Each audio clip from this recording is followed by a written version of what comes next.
Hi everyone, welcome. सो ये तो आप सभी एस्पिरेंट्स को पता है कि आपका जो अपकमिंग नीट एग्ज़ाम है उसका सिलेबस अपडेट हुआ है ना। लेकिन अभी भी कुछ लोगों को कन्फ्यूज़न है कि हमारे पास कौन से टॉपिक्स पेपर में आने वाले हैं, कौन कौन से टॉपिक्स अब नहीं आने वाले हैं। तो आज की वीडियो में हम लोग डिटेल एक्सप्लेनेशन देखने वाले हैं कि हमारे पास कौन कौन से टॉपिक्स पेपर में आने वाले हैं और कौन कौन से टॉपिक्स कैंसिल आउट हो चुके हैं।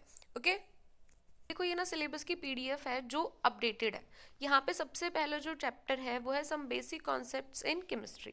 नीचे लिखा हुआ है कि कौन कौन से टॉपिक्स आने वाले हैं और कौन कौन से टॉपिक्स नहीं आने वाले हैं। देखो बाकी सब्जेक्ट्स में तो आपको फिर भी थोड़ी कंफ्यूजन है, लेकिन केमिस्ट्री में क्या है कि जो चैप्टर्स कैंसिल हुए हैं ना वो पूरे पूरे नहीं आने वाले। तो आपको ऐसे कंफ्यूज होने की ज़रूरत नहीं है कि ये वाला टॉपिक आना है नहीं आना है, या इस चैप्टर से ये वाला पर्टिकुलर टॉपिक कैंसिल हो गया है क्या। तो देखो सबसे पहले आपके पास कौन सा चैप्टर है, some basic concepts in chemistry. इसके बाद है आपके पास एटॉमिक स्ट्रक्चर। एटॉमिक स्ट्रक्चर में ये पूरा का पूरा सिलेबस यहाँ पे डिटेल में गिवन है। इसके बाद गिवन है chemical bonding and molecular structure, ये भी आने वाला है और इसकी वेटेज भी बहुत अच्छी खासी रहती है। इसके बाद इसी में इन्होंने दे रखा है एमओटी, मॉलिक्यूलर ऑर्बिटल थ्योरी, इसी के अंदर होती है। फिर है आपके पास केमिकल थर्मोडायनामिक्स। केमिकल थर्मोडायनामिक्स में थर्मोडायनामिक्स भी और एक वो जो थर्मोकेमिस्ट्री होता है वो भी इसी के अंदर इंक्लूड होती है। तो यहाँ पे आपके पास फिजिकल का ये सिलेबस है। यहाँ से आपके पास अभी तक क्या सॉलिड स्टेट नहीं आना है, क्या कैंसिल हो गया है, सॉलिड स्टेट। सॉलिड स्टेट आपका नहीं आने वाला है। इसके अलावा स्टेट ऑफ मैटर है ना, वो भी एक टॉपिक है। स्टेट ऑफ मैटर ये भी नहीं आ रहा है, अभी तक हमें यहाँ तक के सिलेबस में नहीं देखने को मिला है। वैसे ये जो केमिकल बॉन्डिंग है ये ना इनऑर्गेनिक का चैप्टर है, पर मगर इन लोगों ने यहाँ पे दिया हुआ है, कोई बात नहीं। हमें तो ये पता करना है कि हमने कौन कौन से चैप्टर्स पढ़ने हैं। इसके बाद नेक्स्ट गिवन है सॉल्यूशंस। सॉल्यूशंस भी बहुत इंपॉर्टेंट चैप्टर है, ये आता है आपके 12th में। थर्मोडायनामिक्स तो आपको 11th में पढ़नी होती है। इक्विलिब्रियम ये आपके 11th वाले सिलेबस से है। रेडॉक्स रिएक्शंस एंड इलेक्ट्रोकेमिस्ट्री, यहाँ पे ये जो रेडॉक्स रिएक्शंस है ये आता है 11th में। और ये जो थर्मोकेमिस्ट्री वो सॉरी इलेक्ट्रोकेमिस्ट्री है ये आता है 12th में। इन्होंने एक ही जगह दिया हुआ है क्योंकि इलेक्ट्रोकेमिस्ट्री आप समझ सकते हो कि रेडॉक्स से आगे का ही थोड़ा पार्ट लेके चल लो, है ना। तो इन्होंने क्या किया, रेडॉक्स रिएक्शंस और इलेक्ट्रोकेमिस्ट्री दोनों को एक ही यूनिट बना के दे दिया। इसके बाद है केमिकल काइनेटिक्स, ये भी आपके 12th में आता है। बोर्ड्स में भी बहुत इंपॉर्टेंट चैप्टर है और आपके नीट के एग्जाम के लिए भी।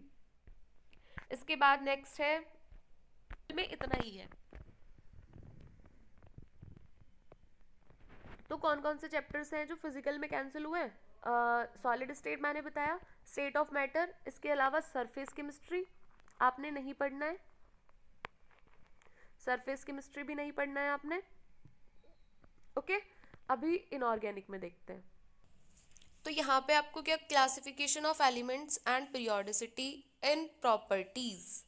तो आपका ये जो पीरियोडिसिटी वाला चैप्टर है आप कहाँ पढ़ते हो, 11th में। ये एज इट इज है, इसमें कुछ भी टॉपिक कैंसिल आउट नहीं हुआ है।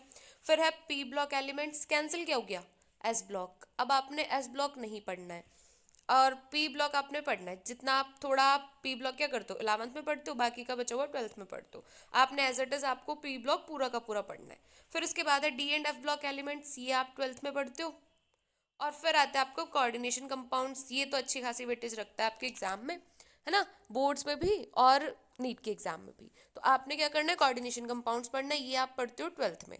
यहाँ से आप समझ सकते हो आपके पास पॉलीमर कैंसिल आउट हो चुका है, जो आपने नहीं पढ़ना है। केमिस्ट्री इन एवरीडे लाइफ ये भी नहीं पढ़ना है, और इसके अलावा इन्वायरमेंटल केमिस्ट्री भी नहीं पढ़ना है।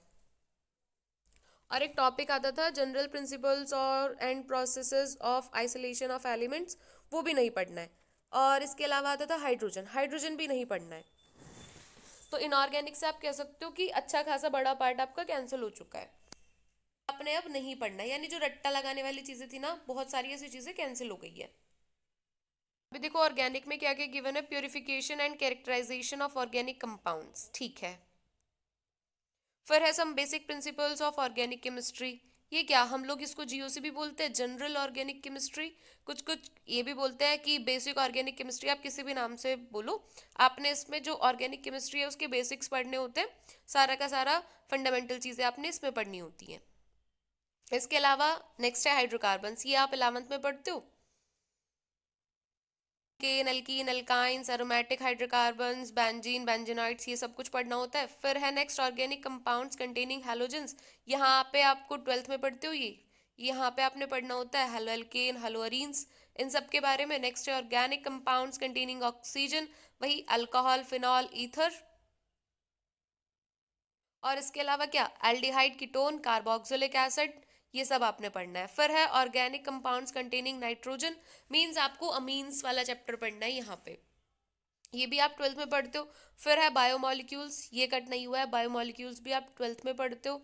इसके अलावा लास्ट यूनिट है आपके पास principles related to practical chemistry, यानी आप जो अपने स्कूल्स में लैबोरेटरीज में जो एक्सपेरिमेंट्स करते हो उससे रिलेटेड केमिस्ट्री, कि आपने लैबोरेटरीज में प्रैक्टिकल करते हुए जो कुछ भी सीखा वहां से रिलेटेड क्वेश्चंस आएंगे। तो मैं आपको एक बार फिर से रिपीट कर देती हूँ, आपने हाइड्रोजन नहीं पढ़ना है, एस ब्लॉक नहीं पढ़ना, पॉलीमर नहीं पढ़ना, surface chemistry, solid state, state of matter, environmental chemistry, chemistry in everyday life, general principles and process of isolation of elements, ये सारे के सारे चैप्टर्स कैंसिल आउट हो चुके हैं और आपने नहीं पढ़ना है, सिर्फ यही सिलेबस आपने पढ़ना है। डिटेल सिलेबस भी गिवन है। अब देखो, आप सबको पता है कि आपका एग्जाम तो अब पास आने वाला है ना। हम लोग ना एक सीरीज स्टार्ट करने वाले हैं जिसमें हम क्या करेंगे, प्रीवियस ईयर क्वेश्चन सॉल्व करेंगे आपके नीट के, यानी पहले सालों में जो क्वेश्चंस आए हुए हैं वो प्रीवियस ईयर क्वेश्चंस हम सॉल्व करेंगे। अभी देखो, PYQ सॉल्व करने का क्या फायदा है, ऐसा तो है नहीं कि जो प्रीवियस ईयर क्वेश्चंस है वो फिर से रिपीट होने वाले हैं, लेकिन जो कॉन्सेप्ट है वो रिपीट होता है। ओके, तो आप क्या, एक तो आपके कॉन्सेप्ट्स क्लियर होंगे, दूसरी बात आपने जो थ्योरी पढ़ ली है तो क्वेश्चंस तो ऐसे सॉल्व नहीं होने वाले कि आपने थ्योरी पढ़ी, क्वेश्चन उठाए और डायरेक्ट क्वेश्चन हो गए, नहीं, आपने क्या करना पड़ेगा, क्वेश्चन प्रैक्टिस करनी पड़ेगी, तभी आपको समझ आएगा कि हमने कैसे कॉन्सेप्ट अप्लाई करने हैं।